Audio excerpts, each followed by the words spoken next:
सध्या आता मेथीचा सीझन सुरू झालेला आहे आणि मेथी जेव्हा भरपूर प्रमाणात असते तेव्हा एकदा तरी लसूणी मेथी ही झालीच पाहिजे।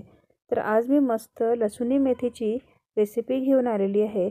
एक पोळी खाणारा मी खात्रीने सांगते की नक्कीच 2 पोळ्या खातील, इतकी छान अशी ही मेथीच्या भाजीची रेसिपी आहे। एकदा तुम्ही मेथीची भाजी या पद्धतीने नक्कीच करून बघा, म्हणजे आपल्याला रेस्टॉरंटमध्ये गेल्यावर लसूणी मेथी ऑर्डर करायचं अजिबात काम पडणार नाही। चला तर आपण लगेच इथे रेसिपीला सुरुवात करूया। त्यासाठी मी इथे एक जुडी मेथी घेतली होती। छान स्वच्छ धुवून मी इथे मेथी कापून सुद्धा घेतलेली आहे। तर एक कढाई मी इथे गरम करायला ठेवलेली आहे। त्यात अगदी थोडं मी इथे तेल टाकून घेतलेलं आहे आणि त्यातच अगदी लांब असा कापून घेतलेला 2 ते 3 लसूण पाकळ्या ज्या आहेत त्या इथे आपण थोड्या फ्राय करून घेऊया।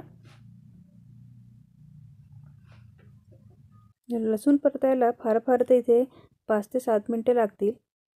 आपले लसूण छान फ्राय झालेलं आहे। तर आपण काय करणार आहे, इथे मेथी जी आहे ती मेथी टाकून घेतलेली होती। सर्वात आधी आपल्याला इथे मेथी छान अशी परतून घ्यायची आहे थोड्या तेलावर आणि नंतर आपण ती भाजीमध्ये यूज करणार आहोत।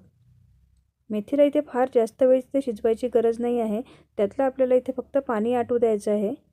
या स्टेजला शक्यतो गॅसची फ्लेम जी आहे थोडी हाय ठेवायची, जेणेकरून मेथीमधलं जे पाणी आहे ते खूप लवकर सुकून येईल। असं करून घेतल्यामुळे भाजीला खूप छान अशी चव येते आणि भाजी जी आहे ही पानकट लागत नाही। आता आपली मेथी ते छान अशी फ्राय झालेली आहे। त्याच कढईमध्ये मी अजून थोडं तेल टाकलेलं आहे।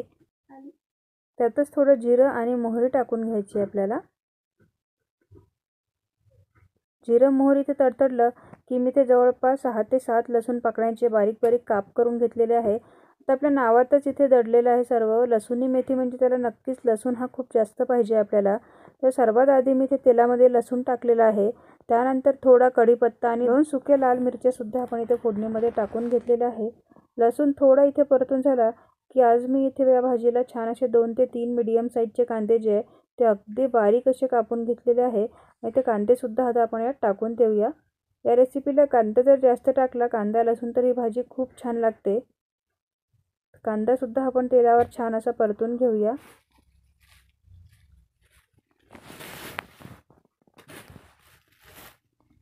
तेलाचा अंदाज जर खूप जास्त तेल आवडत असेल तर या भाजीला थोडं जास्त तेल झालं तरीही छान लागतं आणि दिसायला पण छान दिसतं। पण मी अगदी बेतानीच तेल टाकलेलं आहे। त्यानंतर मी इथे आता 2 मीडियम साईजचे टोमॅटो जे ते अगदी बारीक बारीक इथे मी कापून घेतलेले होते, ते सुद्धा कांदा परतून झाल्यानंतर त्यावरच टाकून घेतलेले आहे मी। त्यानंतर आवडीनुसार सर्व मसाले, लाल तिखट, हळद, धने पावडर आणि गरम मसाला हे सुद्धा आपण यात टाकून घेऊया। ही जी भाजी आहे ही थोडी चटपटीत छान लागते, त्यामुळे जर कोणाला तिखट आवडत असेल तर ही भाजी मस्त अशी चटपटीत थोडी झणझणीत करावी, म्हणजे अजूनच जास्त चव येते। आता आपण इथे टोमॅटो मऊ पडेपर्यंत याला छान असं झाकून ठेवूया। तोपर्यंत आपण याचा एक छान असा इथे मसाला बनवून घेऊया। तो म्हणजे मी इथे मिक्सरच्या भांड्यामध्ये अगदी 2 चमचे सालं काढून घेतलेले, भाजून साल काढून घेतलेले शेंगदाणे घेतलेले आहे। ते जास्त शेंगदाणे घ्यायचे नाही, अगदी 2 चमचे घ्यायचे। 1 चमचा मी ते भाजलेले तीळ घेतलेले आहे आणि अगदी 2 चमचे जेवढे शेंगदाणे घेतले तेवढेच मी ते भाजलेले फुटाणे घेतलेले आहेत। तुम्ही इथे फुटाण्याची डाळ वापरली तरीही चालेल। आणि हा सर्व मसाला आपण पाणी टाकून छान मिक्सरच्या भांड्यामध्ये स्मूथ पेस्ट होईपर्यंत बारीक करून घेऊया। ही बघा, माझा मसाला इथे तयार झालेला, अगदी स्मूथ पेस्ट तयार झालेली आहे। आता आपण इथे मसाल्यावरचं झाकण काढून बघूया। टोमॅटो मस्त असा नरम झालेला आहे। आपलं मीठ टाकायचं बाकी होतं, ते मीठसुद्धा मी इथे टाकून घेतलेलं आहे चवीनुसार। तर आपण जी मिक्सरच्या भांड्यामध्ये पेस्ट बनवून घेतली होती ती पूर्ण पेस्ट आपण या मसाल्यामध्ये टाकून घेऊया। मी मिक्सरच्या भांड्यामध्ये थोडं पाणी टाकून घेऊन ते पाणीसुद्धा या मसाल्यामध्ये टाकून घेते आहे।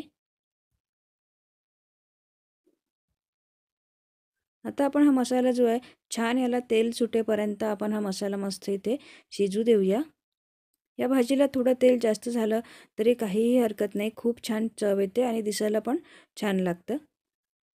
हे बघा, आपल्या मसाल्याला इथे थोडं तेल इथे सुटलेलं आहे, मसालासुद्धा छान शिजलेला आहे। आता आपण जी फ्राय करून घेतलेली जी मेथी होती ती मेथी यात टाकून देऊया आणि हे सर्व साहित्य मस्त असं मिक्स करून याला अजून एक थोडं इथे मी गरम पाणी टाकते आहे आणि आपण याला एक वाफ काढून घेऊया। ही भाजी फार पातळ नसल्यामुळे पाणी अगदी बेतानेच टाकावं। हे बघा मस्त आपली अशी भाजी इथे तयार आहे. आपण अजून याला इथे 2 ते 3 मिनिटं छान असं झाकून ठेवूया.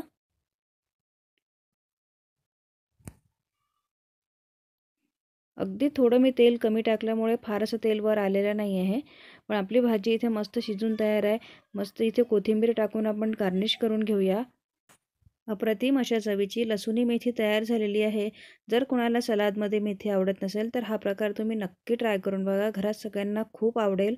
आणि हो, तुम्हाला जर व्हिडिओ आवडला असेल तर प्लीज व्हिडिओला लाईक करायला विसरू नका. गरम तर छान लागतेच ही भाजी, पण थंड झाल्यावर सुद्धा तेवढीच अप्रतिम अशी ही आपली भाजी तयार आहे.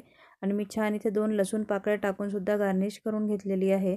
तुम्हाला जर अशा छान चटपटीत नवीन घरगुती जर रेसिपी बघायची असेल तर तृप्तीज कुकबुक या माझ्या चॅनलला सबस्क्राईब करायला विसरू नका. आणि व्हिडिओ आवडल्यास व्हिडिओला एक लाईक करायला सुद्धा विसरू नका. भेटूया आपण माझ्या पुढच्या व्हिडिओमध्ये. तोपर्यंत बाय बाय.